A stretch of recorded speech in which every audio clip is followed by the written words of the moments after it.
वो शेर हैं के और फिर एक दिन बैठे बैठे मुझे अपनी दुनिया बुरी लग गई। और फिर एक दिन बैठे बैठे मुझे अपनी दुनिया बुरी लग गई, जिसको आबाद करते हुए मेरे माँ बाप की ज़िंदगी लग गई। और फिर एक दिन बैठे बैठे मुझे अपनी दुनिया बुरी लग गई, जिसको आबाद करते हुए मेरे माँ बाप की ज़िंदगी लग गई। सब सवालात अजबर थे जो इश्क के बाब में मुझसे पूछे गए, पर सिफारिश पे इस महकमे में किसी और की नौकरी लग गई। सब सवालात अजबर थे जो इश्क के बाब में मुझसे पूछे गए, पर सिफारिश पे इस महकमे में किसी और की नौकरी लग गई। क्या करूं, उसकी आंखों के आगे अंधेरा नहीं देख सकता था मैं। क्या करूं, उसकी आंखों के आगे अंधेरा नहीं देख सकता था मैं। आप कहते रहें कि गलत आदमी पर मेरी रोशनी लग गई। क्या करूं, उसकी आंखों के आगे अंधेरा नहीं देख सकता था मैं। आप कहते रहें कि गलत आदमी पर मेरी रोशनी लग गई। इससे पहले कि मैं उससे मुंह फेर लेता, उसे खुद ख्याल आ गया। इससे पहले कि मैं उससे मुंह फेर लेता, उसे खुद ख्याल आ गया। मैंने चैनल बदलने का सोचा ही था कि सनम मारवी लग गई। इससे पहले कि मैं उससे मुंह फेर लेता, उसे खुद ख्याल आ गया। मैंने चैनल बदलने का सोचा ही था कि सनम मारवी। हाँ, मैंने शायरी शुरू करनी है नहीं करनी, इसके बारे में मैंने कभी भी नहीं सोचा था, लेकिन मुझे शायरी से मोहब्बत थी और बहुत ज़्यादा मोहब्बत थी। जब से मतलब मैंने होश संभाला तब से शायरी के अलावा और कुछ नहीं सूझा और कुछ भी नहीं किया। मेरे दुख सुख इसी के साथ जुड़े हैं, मेरी हर खुशी इसी के साथ जुड़ी है। मेरा असल ताल्लुक़ है तौसा शरीफ से। तौसा शरीफ मेरी तालीम भी वहीं से थी, यानी 4th क्लास तक मैं वहाँ पढ़ा। फिर उसके बाद मैं कैडेट कॉलेज कोटअदू में पढ़ा और फिर उसके बाद लाहौर में एक तालीमी सफ़र बहुत अजीब सा था। उसके बाद मैं चला गया बदीन में, मैंने 2nd ईयर की, फिर मेरान यूनिवर्सिटी से इंजीनियरिंग, फिर बावलपुर इस्लामी यूनिवर्सिटी से MA और फिर बाद में ओरिएंटल कॉलेज से MPhil किया मैंने। और ये सब इमारतें जो थीं ये देर तक मेरे साथ रहीं और शायद रहे। शायरी शुरू कर दी मैंने और पता नहीं है कहाँ तक चले। अजीब सी बात भी है, लोगों को ये पता नहीं चलता क्योंकि वो तो एकदम पर्दे पे देखते हैं लोगों को, और उसके पीछे यानी मुझे तकरीबन इस रियासत को कुछ 17-18 साल हो गए और पता नहीं मैंने कितनी गाड़ियाँ बदली, कितने लोगों से मिला और कैसे कैसे वक्त गुजारे और इस शायरी की मोहब्बत में और इस शायरी को पाने के लिए। अच्छा, बाकायदा तौर पर शायरी से कोई बंदा सोचता भी नहीं है, और आज से पहले या आप भी बंदे, वो आप शायरी से क्या कुछ ले सकते हैं या शायरी आपको कितना कुछ दे सकती है सिवाय अच्छे दोस्तों के और चंद ऐसे ताल्लुकात जो आपके साथ देर तक रहते हैं। तो मैंने भी ऐसा कुछ भी नहीं सोचा था और मुझे बस एक रास्ता था जो मुझे नज़र आ रहा था, मैं उस पर चलता गया। 17 से 18 साल गुजर गए, पता ही नहीं चला और एकदम से चीज़ें सामने आ गई। मैंने शायरी से ये कुछ मांगा भी नहीं था और इसका शुक्र तो अदा मैं करता हूँ, लेकिन इसकी बहुत ज़्यादा खुशी भी नहीं होती। और जब तक है बस सही है, लेकिन ये है कम से कम मुझे एक बात की खुशी ज़रूर है कि मैंने दोबारा लोगों को शायरी की तरफ लगाया। इंडिया में तो चलो लोग सुनते थे शायरी को, लेकिन पाकिस्तान में कम सुनते थे शायरी लोग, तो मैंने कम से कम उन लोगों को दोबारा शायरी की तरफ लगाया। और इससे मुझे कुछ फ़ायदा हो ना हो, कम से कम मेरे आने वाली नस्लें जो होंगी जिनमें शायर पैदा होंगे तो उनको वो सफ़र नहीं करने पड़ेंगे जो मैंने किए या जिन चीज़ों को मैं देखे। मैंने बारहा कहा है और मेरे साथ वाले लोगों को तो पता है कि मुझे जमाल एहसानी सबसे ज़्यादा पसंद है। असातिज़ा में तो बहुत लोग हैं, मीर साहब हो गए, गालिब साहब हो गए, वली दखनी हो गए, दाग हो गए, आतिश हो गए, ये 4 से 5 लोग मुझे ज़्यादा अच्छे लगते थे शुरू से ही। उसके बाद फिर और बहुत लोग हैं, लेकिन जो मेरे सबसे ज़्यादा करीब लगता है मुझे तबीयत के हवाले से या वो चीज़ें जो मैंने कहनी थी मुझे लगता है कोई मुझसे पहले कह गया, तो वो जमाल एहसानी है। उसके बाद रईस फ़रोग है, सगीर मलाल है और ग़ुलाम मोहम्मद कासिर है, राम रियाज़ है और ऐसे बहुत सारे लोग हैं।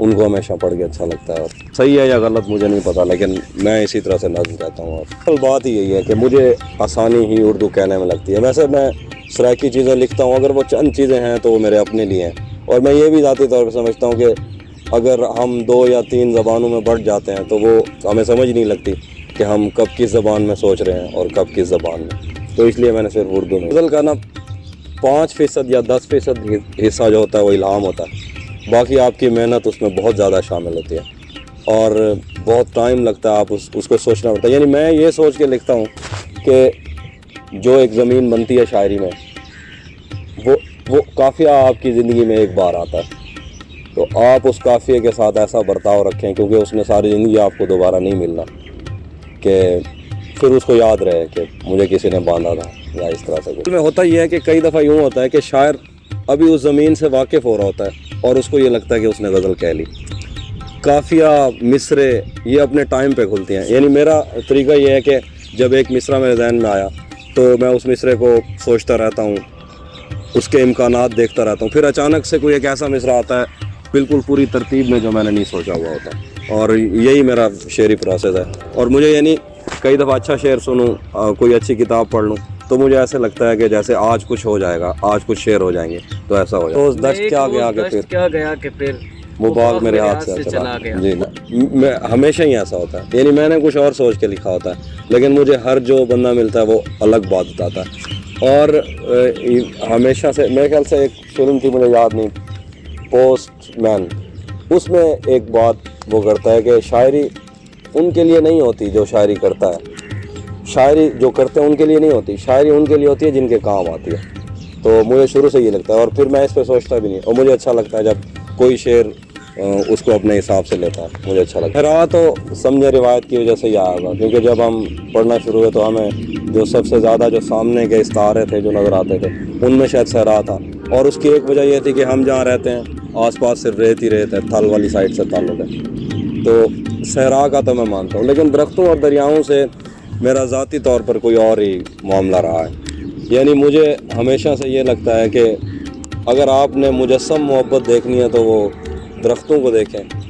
यानी आप सारी उम्र जो है दरख्त बाएं फैलाए खड़े रहते हैं, उनकी छाँव में जो आके बैठ जाए, कोई डाकू हो, कोई चोर हो, कोई लुटेरा हो, वो किसी को मना नहीं करते और नवाजते रहते हैं हर मौसम में, बारिश है, आंधी है। तो मैं शुरू से ये कहता हूँ कि अगर आपने मुजस्सम मोहब्बत देखनी है तो दरख्तों को देखें, और अगर आपने बहती हुई मोहब्बत देखनी है, रवां मोहब्बत देखें तो दरियाओं को देखें। यानी इस कायनात का सबसे बड़ा मसला ही शनाख्त है, और दरिया सारी ज़िंदगी बहता है अपनी शनाख्त ख़त्म करने के लिए और अपना आप को सपुर्द करने के लिए समंदर के। बेसिकली मोहब्बत दरिया है, दरिया सपुर्दगी बहिश्त है और बहिश्त बचपन है। जो नए लोग लिख रहे हैं उनके लिए मैं ये कहता हूँ कि आप बस शायरी करते रहें, और इसलिए ना करें कि आप इससे कुछ हासिल कर लेंगे, इसलिए करें कि आपको शायरी से मोहब्बत है, और शायरी आपको उस ज़ाविये से नवाजेगी जहाँ से आपने सोचा भी नहीं। ये कहता हूँ कि जो बंदा तो शायरी की रिवायत से वाकिफ़ है वो अगर एतराज़ करता है तो उसका एतराज़ कोई वैलिड भी होता है, वरना अगर कोई एक जदीद शेर को ये कह देता है कि सिरे से ये कोई शेर नहीं है, ये कोई जदीद शेर नहीं है, तो फिर वो उस पूरे शेरी सिलसिले से इनकारी होता है जिस सिलसिले में हमारे कई असातिज़ा आए और कई लोगों की ज़िंदगियां लग गई शेर को यहाँ तक पहुँचा। आदमी का एक शेर है, जो तेरी मंजिल वो मेरा रास्ता, तेरा मेरा साथ ही क्या है। तो उनके लिए दुआ है जो तनकीद करते हैं। मैं ये समझता हूँ कि जब खुदा किसी को लोगों की मोहब्बत उसके हक़ में लिखता है तो वो खुदा का इंतखाब होता है। ट्रेंड सेट कहीं और से होते हैं, रुझान साजी नेचर करती है, और जब वो करती है तो फिर वो और तरह से करती है, फिर आप अपना काम करते चले जाएं। हाँ, एक और अहम और अजीब बात यह है कि जब आप किसी ऐसे बंदे पे एतराज़ करें जिसे खुदा नवाज रहा हो, तो ये दरअसल खुदा के इंतखाब में शक करने वाली बात है। और दूसरी बात यह कि जो तनकीद करते हैं, खुदा अपने इंतखाब के ऊपर तनकीद करने वालों से भी उसी की प्रमोशन का काम ले। बस यही सोच कर उम्र भर हमने पाँव में जूते ना पहने, जाने कब किस तरफ तेरी आवाज़ के दफ बजें और हम देर कर दें। बस यही सोचकर उम्र भर हमने पाँव में जूते न पहने, जाने कब किस तरफ तेरी आवाज़ के दफ बजें और हम देर कर दें। हम तेरी समत निकले तो अपने बनाए हुए दायरों के तकद्दुस को पामाल करते हुए एक लम्हा न सोचा। इतना आसान नहीं अपनी बस्ती से हिजरत मेरी जहाँ। शहर जाती हुई गाड़ियाँ गांव में बच गए उन बुजुर्गों को हारन नहीं गालियाँ दे के गुजरी। कितने दिन हो गए तेरी जुल्फ़ों के साए में आए हुए, फिर भी कोई खला है जिसे तेरी मौजूदगी भी नहीं भर सकी। ज़िंदगी तेरे होंठों से बहती हंसी से बहुत मुख्तलिफ है। ज़िंदगी ऐसी तस्वीर है जिसको नज़दीक से देखने के लिए दूर की ऐनकें चाहिए। जिन जवान लड़कियों के बुढ़ापे का सोचा नहीं था, आज उनकी लबों और भवों और बालों में भी बर्फ़ है।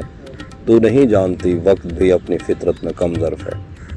इससे पहले ज़िंदगी तेरे घर में बनाई हुई लाइब्रेरी में रखी किताबें नहीं है जिन्हें पढ़ते पढ़ते हमें नींद आ जाएगी।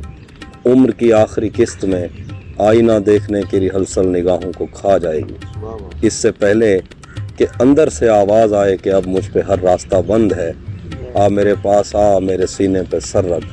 कुछ जगहों पर रगों में धड़कते हुए खून का ठहर जाना बहुत फ़ायदेमंद है।